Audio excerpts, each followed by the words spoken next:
We are super quick to decide that a pushy horse is rude or dominant or trying in some way to invade our space. But really, there's probably a lot more going on here below the surface. And that's what we're going to be talking about today. I'm going to be going over the 4 reasons that your horse might be pushy, as well as 4 strategies you can use if you find yourself in this situation.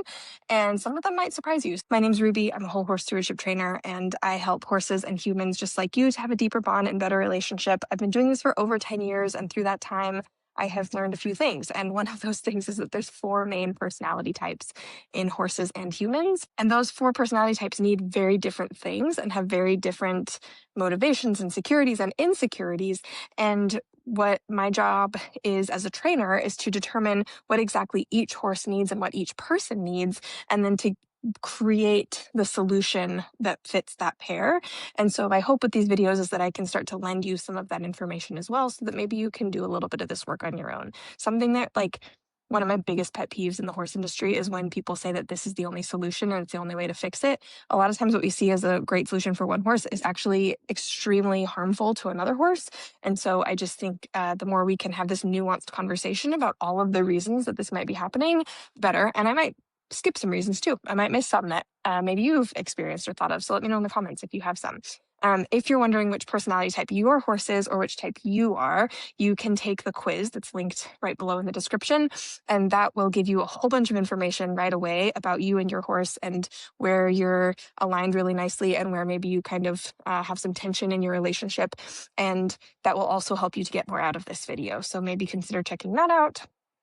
And let's get into the good stuff. Okay, so the first personality type is what I call the feeler. And feelers, if they're pushy, it's often because they're insecure. So feelers are the type that are extremely sensitive, but they're also not very bold or courageous. They tend to be a little bit more on the quiet side, and they really need the security of a calm, steady leader to feel safe. And so if you have a feeler that you feel like is all on top of you, these are often horses that they kind of like bottle and bottle and bottle, and then they explode. And if you have the type that comes at you on top of you, this can feel pushy, but what they're doing is they're searching for connection to feel safe. So if you can put yourself in the position of a feeler, they're extremely sensitive to everything happening around them, which can make them really lovely to ride because they can be very soft and intuitive, and like you can almost feel like you're kind of one. But the downside is that they're really noticing everything, and so they might be noticing things that you're not noticing. And what they're doing when they're coming into your space is saying, "Am I safe? Am I safe? Am I safe?" And so what the feeler needs is clear, kind, and gentle boundaries that tell them you are safe, and I'm here, and I'm going to help you, and you need to take that nervous energy over there away from me where I can be safe. And so what this looks like is a lot of sending practice, gentle sending on the ground, or this might look like encouraging your horse to step away from you when they're feeling nervous and giving them a little bit of space to think through something, or gently asking them questions, they like to call it. So we're maybe moving the hind end or lunging them in a circle, something to give them a direction and outlet for this kind of nervous, anxious energy that needs to move through.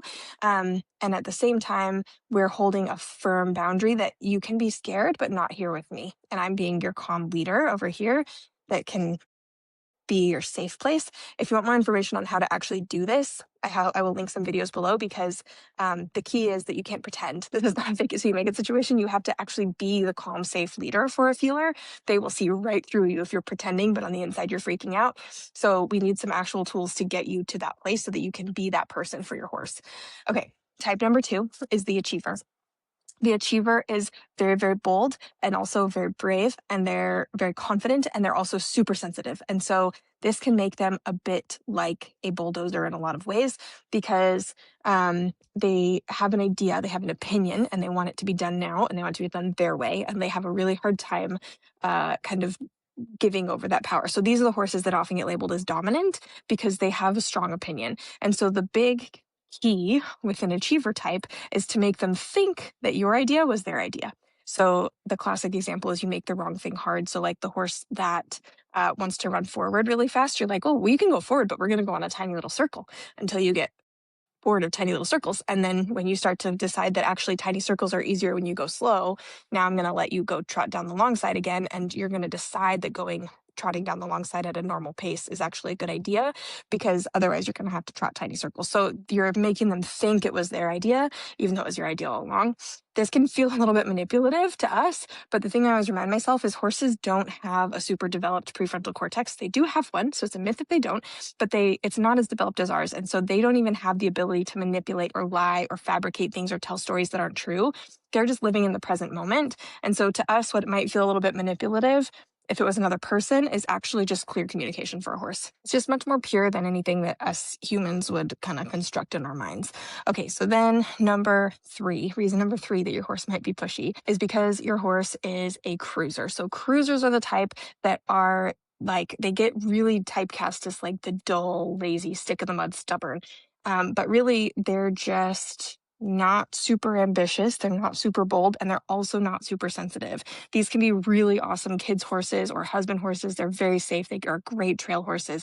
They're the kind of horse that you can like just get out on the weekend and they'll just sit in their stall all day. And every time you get them out, they're the exact same. They have a lot of really great attributes, but they can be quite pushy because they're just kind of like a big lug. And so what we want to do with the cruiser that is pushy is hold those firm boundaries, and we're going to be a lot less gentle about those boundaries than we would be with a feeler, because they're not as sensitive. So they're not going to take it personally, and they're not going to kind of like internalize and overthink the boundary. We're just going to be like, this is the boundary, you're not allowed to run me over, back up. And then we're going to move on. And it's very black and white. We have to be very black and white with cruisers, because if they're the type of horse that, like, you give an inch, they'll take a mile. They're that type. So this is the type that, like, if they're stepping on your toes, literally, you're like, back up, and now we walk away. And that's a fair, quick, correct correction. And as soon as that boundary is enforced, then we move on and we walk away. You can't harass a cruiser with boundaries. This is when they get worked up. So they'll start to like get antsy or upset, or they'll sometimes shut down. And so we want to be cautious that we're not kind of taking advantage of the fact that they're not very sensitive and using a heavy hand with a cruiser. So this is not an excuse to like give a really big harsh correction, but it is just a clear one and done, and then we move on.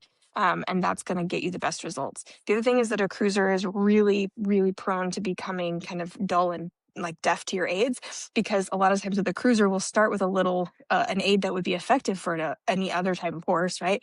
Where like we'll use like a little squeeze of our leg, and they just don't even hear it because they're not sensitive. They're like thinking about what they had for lunch, and they're just like not even worried about it. And then we have to like little kick, little kick, little kick, little kick, and they still don't hear it. And so with a cruiser, my like slogan I say constantly all the time of my school horses that are cruisers is, one firm ask is kinder to your horse than a million little butterfly kicks. You're just going to nag them and bug them. And I just think of this as like the kid in the grocery store. It's like, mom, mom, mom, mom, mom. And the mom just doesn't hear them. It's because they're using the same tone of voice, and it's not very urgent. There's not a lot of, it's just kind of like thrones out, and it blends in with the muffles of the grocery store. And so this is a similar thing with your aids. If you have a cruiser, you got to be direct and firm and clear, and then move on.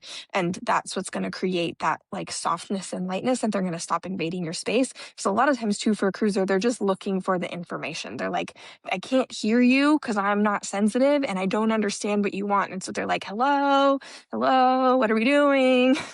And so if you give them that loud enough, clear enough boundary, a lot of times they're like, got it. Okay, I got the information. Now I'm going to go do my thing. Okay, so then the final type, number 4, is the Voyager. So the Voyager is the type that is bold, they're ambitious, they want to go do things, but they're not super sensitive. These are like the golden goose. These are the ones that like, they want to go do stuff, they love life, they're happy to be here, but they can definitely get pushy because again, they're like, they want to go do that thing and they don't care if you're with them or not, because they don't need you for security. They feel good on their own, and they're not super sensitive. So they're not very aware of what you're doing. They're just like, I see that cool thing over there and I'm going to go do that. And they're just kind of like oblivious a little bit sometimes, right? They can be sometimes a little bull in a china shop-ish if they're kind of out of balance. And so with this type, a lot of times it's sort of similar. It's more communication, keeping them engaged if they're pushy. So if this horse is pushing into you or they're dragging you around, this is the horse that you want to be like, we're doing stuff. We have a task. We're keeping you engaged. We're keeping your mind online, and we're not giving you this time. A lot of times when they become pushy, it's because they're like, what's next? I want to do something. What are we doing? Right. And so if you can kind of be like, I got this, I have a plan and we're going to go execute this plan. It's going to be great. We're going to have so much fun. You kind of have to like treat them a little bit like toddlers, where you're just like, let me do this, let me do that. And we're going to have a fun day and and like it's constant information. And a lot of times when they're pushy, it's because they're saying, I'm not getting enough information from you and I'm bored and I want to know what's next.